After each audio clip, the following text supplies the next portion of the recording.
hearing you. The NFL has got the same problem right now, and the federal government is investigating them for antitrust exemption violations. MLB, too, is part of the investigation. Have not heard. Trust me, if this happens, if the DOJ pulls the NBA and the WNBA into that investigation, I'll tell you right here on this channel real fast, because they're all getting perks. The announcement that all 44 Indiana Fever games will be available on some form of national platform, whether free over-the-air television or subscription services like Amazon Prime and Peacock, has triggered a notable wave of backlash across the WNBA fan base. The frustration around needing multiple streaming subscriptions to access those games is a legitimate concern, and one that extends well beyond women's basketball. The NFL is currently under federal investigation for potential antitrust exemption violations related to broadcast deals, with MLB caught up in the same probe. Should the DOJ expand that investigation to include the NBA and WNBA, it would directly impact how those leagues distribute their broadcast rights, given that certain perks were historically understood to belong on free antenna television. Channel real fast, because they're all getting perks when those perks were supposed to be on free over-the-air antenna television. Anyway, so yeah, it's not great that so much of this is going to streaming. And they may end up being in a bind over it eventually. And I'm talking about the WNBA and all these leagues. NFL, MLB, already in a bind. So, we'll start here before we get to the outrage, the crash outs, the back. Beyond the streaming access complaints, a separate and louder conversation has emerged, one centered entirely on resentment toward the Fever's national broadcast total. A significant portion of the backlash is coming from A'ja Wilson and Las Vegas Aces supporters, who are upset that a team with 3 championships in the last 4 years does not receive comparable national exposure. One specific point of tension surfaced around a Fever promotional graphic in which Caitlin Clark was positioned to the side rather than the center. Fans picked up on this immediately, with many expressing that the league's own breakout franchise should not be placing its most recognizable player off to the margin of team imagery. We get to the outrage, the crash outs, the backlash, the crying, the weeping, that Caitlin Clark's got so many games on a national platform. Because there's a lot of fans, and I've noticed, A'ja Wilson and Aces fans, they're crying their eyes out because their beloved don't have as many national platform games, including somebody that is kin to a national. The positioning fueled existing theories that the coaching staff and front office view Kelsey Mitchell as the primary star of the roster, with Clark and Aaliyah Boston in supporting capacities, a perception that has not gone away regardless of what the broadcast numbers suggest. The criticism of the 4-4 game deal became personal in certain corners. A social media account linked to a relative of Atlanta Dream co-owner Renee Montgomery drew attention after posting pointed commentary about the Fever's television presence, making clear an intention to avoid watching Indiana games entirely, including when the Dream hosts them. The connection to league ownership made the post hard to ignore. Including somebody that is kin to a national, Renee Montgomery, who is one of the owners, co-owners of the Atlanta Dream. It's ridiculous. It truly is. It is absolutely dumb. Some of the hate that is going on out there, and I called this out when I did this video the other day. I said, why is Caitlin Clark not in the middle? Other comments called the scheduling decision one of the worst the WNBA has ever made, arguing that championships should be the metric for broadcast allocation rather than viewership numbers. The argument kept returning to the Aces' recent dominance as justification for more national airtime. The ratings data, however, tells a straightforward story. Among all WNBA games that drew over 1 million viewers in the most recent season, only a single game did not involve the Indiana Fever. In the middle. So, somebody 19 hours ago, the GOAT father of sports cars, tagged me. He had moved it around for us and put Caitlin Clark front and center because This is where I'm going to start because a lot of Fever fans notice this. They notice this. Shouldn't a star phenom be in the middle? The Fever. The Aces were a participant in that one exception. Nearly every other game on that list featured Indiana. Fever regular season matchups even outperformed the All-Star game in total viewership. The networks selecting which games get national slots are making decisions based on those numbers. The Fever do not think of CeCe as the prime star. Look, this was absolutely noticed by people. Why is the GOAT of the WNBA not in front? No one's watching the Fever to see Mitchell. Why do you keep degrading Clark? Hey, right there. Yeah. For real. It mirrors how the NFL's Dallas Cowboys and the NBA's Los Angeles Lakers consistently receive outsized broadcast coverage despite prolonged championship droughts. Both franchises generate measurable ratings lifts whenever they appear on sports talk programming, and networks can track audience response in real time. The Indiana Fever now occupy a comparable position within the WNBA's broadcast ecosystem. The pattern that defined the 2024 season appears set to continue. The majority of coverage surrounding the league will orbit around off-court conflict rather than on-court results, with Caitlin Clark at the center of that cycle heading into her third year. For real. I mean, wow. Wow. Yet you put the reason not on the center of the graphic, but off to the right.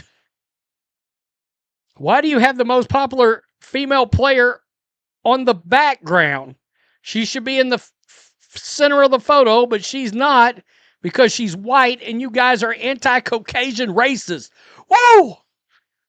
The WNBA's social media footprint currently outperforms every major American sport other than the NFL, and the drama surrounding the league is a significant driver of that engagement, functioning less like traditional sports coverage and more like an ongoing serialized storyline that keeps pulling audiences back regardless of which side of the debate they occupy.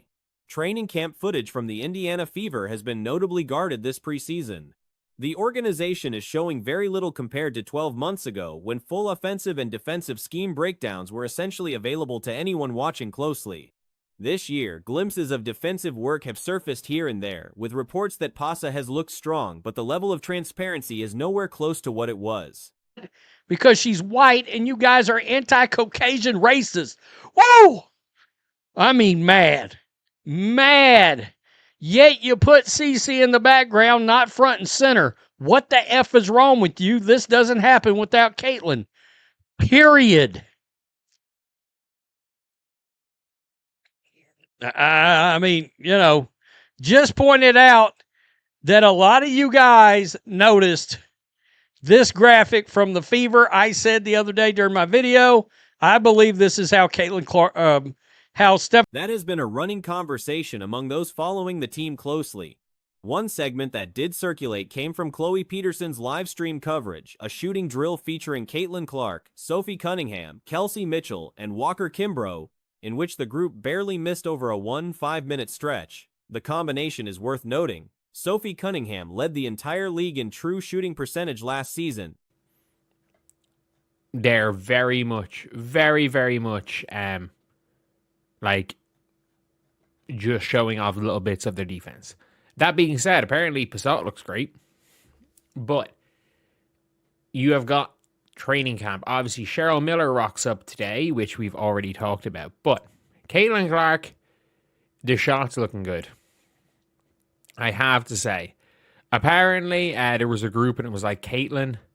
It was like Caitlin, Sophie. Kelsey Mitchell topped all guards in points per shot attempted in 2024. Clark herself ranked third among guards in that same category, a number that tends to get buried under efficiency criticisms that do not hold up against the actual data. Clark's points per shot attempted in 2024 was in fact higher than A'ja Wilson's. As for the footage itself, the shooting percentage came out to roughly 83 to 85% across approximately 20 attempts. He was like Caitlin, Sophie, Kelsey, and Walker Kimbrough, who like barely miss for 15 minutes.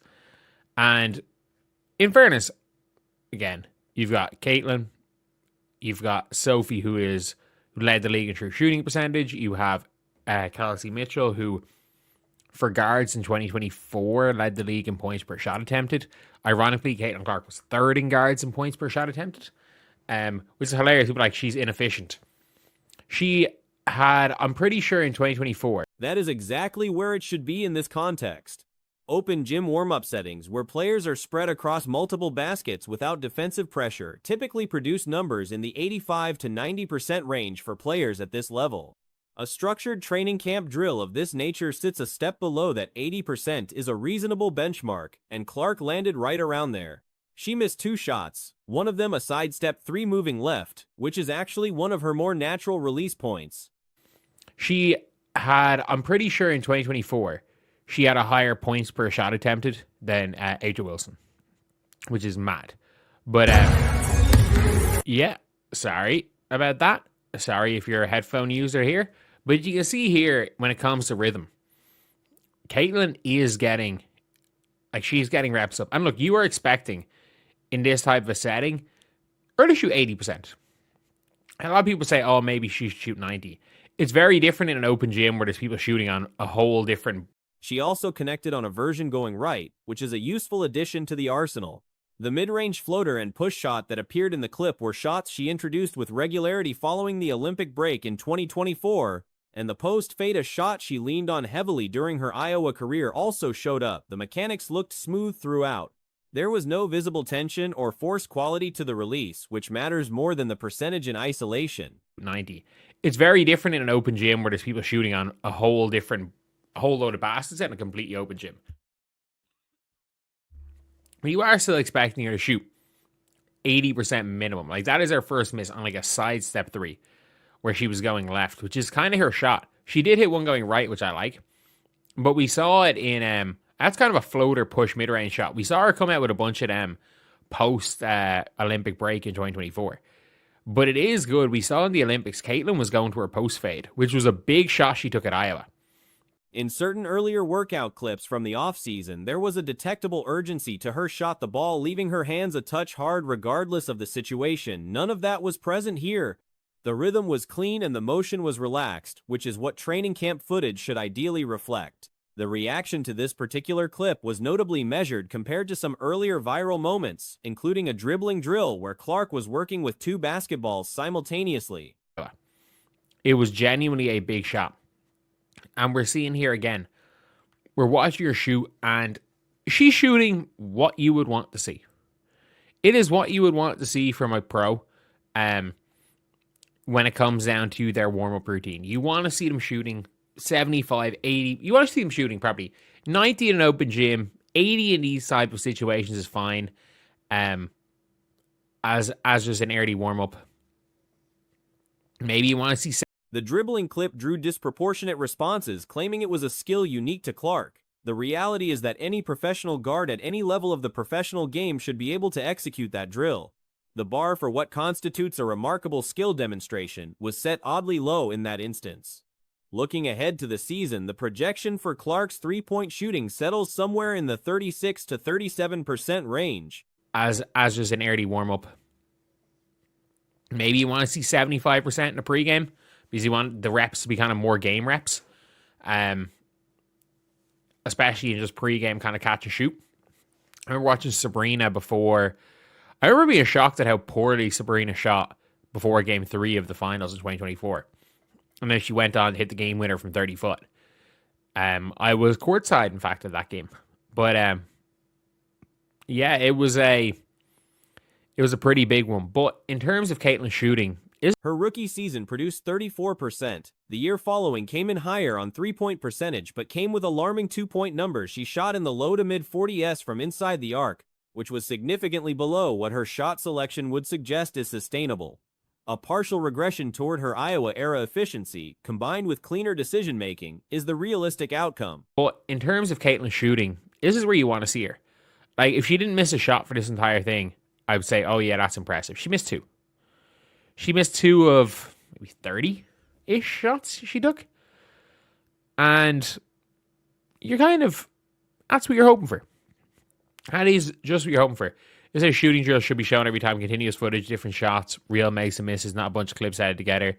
Should have missed 3 shots. I thought she missed 2. Counted 16 and 19. The assist and turnover profile from last season was actually encouraging when stripped of the injury context. Even while managing a leg issue, she trimmed roughly half a turnover per game while adding approximately half an assist. If the turnover average can settle below 5, 4.5 being a reasonable ceiling, and the assist total holds near 9, those are numbers that represent genuine growth. Okay, I would have thought, you know what? That's close to 90. Is it? No. It's 80. Is it 80? So 17 for 20 is 85. So yeah, it's probably 83-ish%, which is okay. I guess. That is what you would expect her to shoot. But it's funny, people seeing, like, at least people aren't overreacting to this one, like the dribble clip. And, like, The area of concern heading into the season is ball handling volume. With the roster additions around her, there is a real possibility that her usage rate drops enough to pull both her assist numbers and her scoring totals down simultaneously. How the Fever choose to structure possessions around her will determine which direction those numbers move.